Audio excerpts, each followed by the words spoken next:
So Wow. to the right, you'll see the comments, and there's a private chat if you need to tell me something like there's a booger hanging out of my nose, and you can be like, "Hey, you're embarrassing the both of us," and I'll be The like, "Oh drama. I'm crap." ready.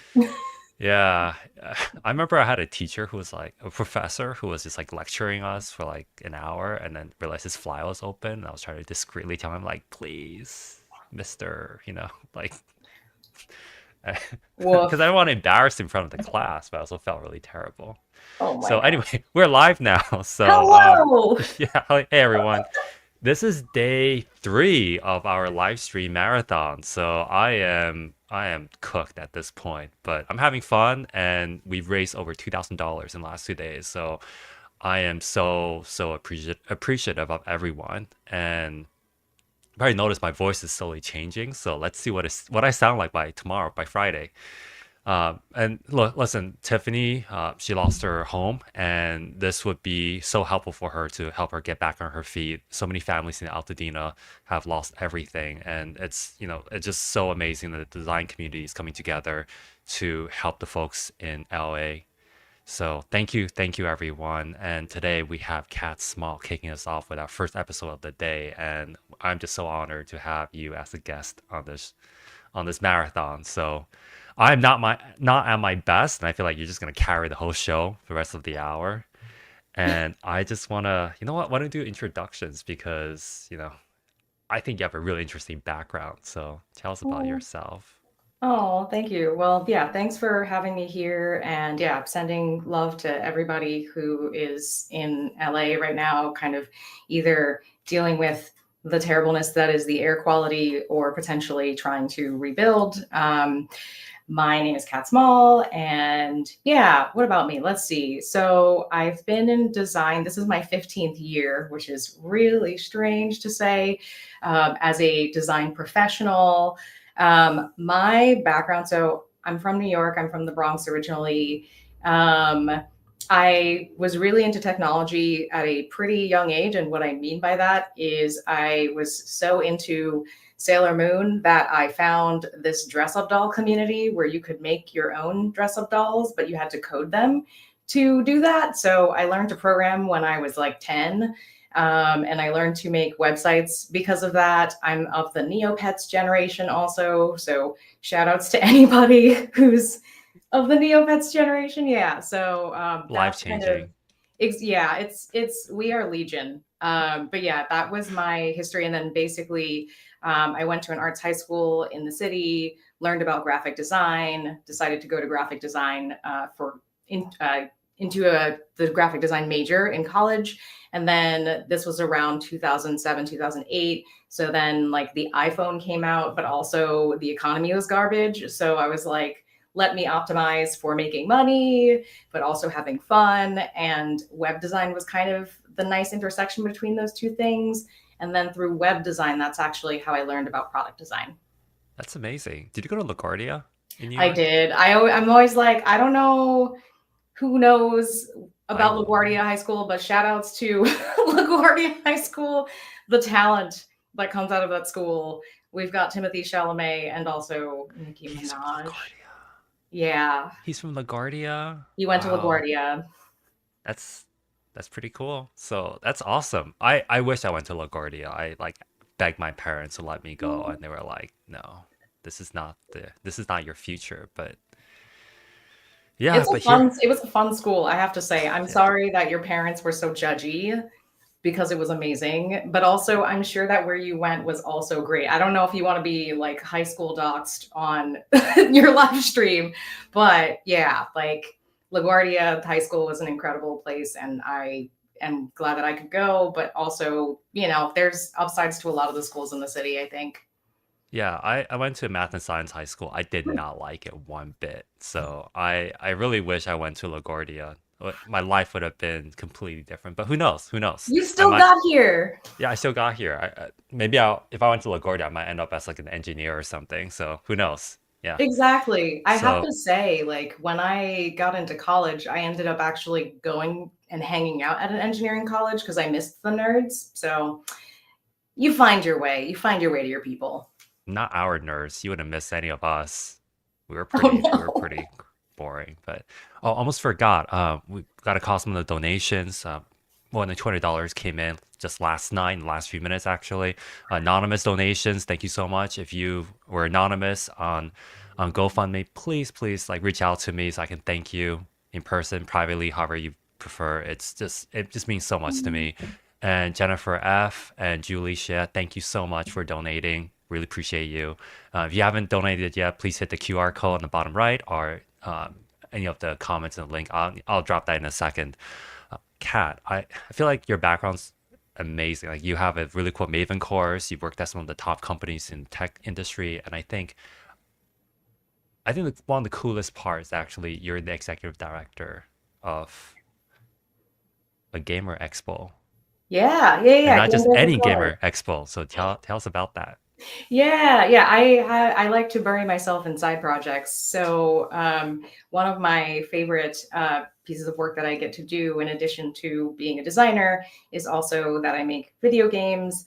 And out of that experience of developing video games, I think I started to become hungry for community because there are a lot of people of color in the game development world, but I think we're just very spread out. And so having spaces to have certain conversations, especially when it comes to sharing stories that are, I guess, considered to be less sellable or marketable by larger gaming institutions. I think that was like really the thing that drew me to wanting to make a space for us to have those kinds of discussions. So that space is called the Game Devs of Color Expo.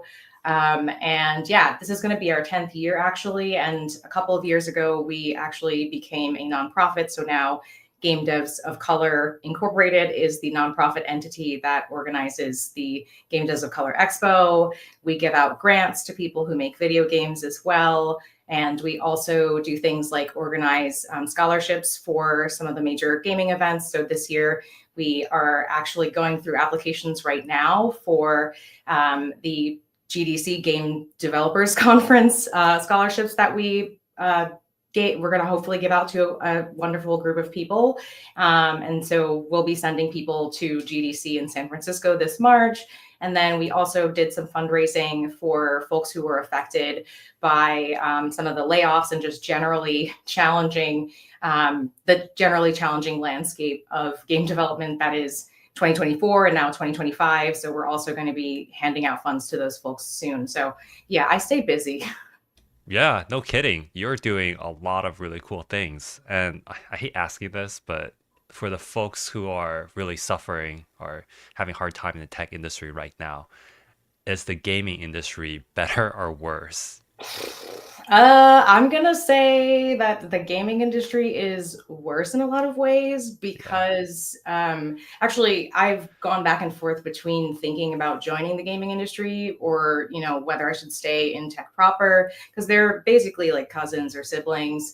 The games industry is less stable, which is wild to say when we look at tech right now, but yeah, a lot of the same challenges that we're having in tech are just amplified because when it comes to a game, a lot of times you'll find that at the end of a contract, for example, like a lot of the work is contract work, firstly. And then at the end of a contract, like if a game rolls out, then sometimes people will actually just get laid off, for example, if they're full time, or yeah. if they're contract workers, then that contract is done and then they have to find a new contract. So it's just a lot less stable, I found. And then the pay is also lower. So it can be harder to support your family, for example, consistently. So I generally recommend that people, if they are really passionate about game development, try dabbling in it a little bit on the side first and just get comfortable and then start to build your network because it is very much about who you know. And if you really do feel like that's the direction you want to go in, it is possible, of course, to find full-time employment. Just expect that you are probably going to take a pay cut if you're coming from technology. But it's sometimes worth it for your passion. Exactly. Yeah, I Yeah, think it's all about where you're at in terms of if you have the financial privilege or you're okay with kind of cutting costs essentially because you think that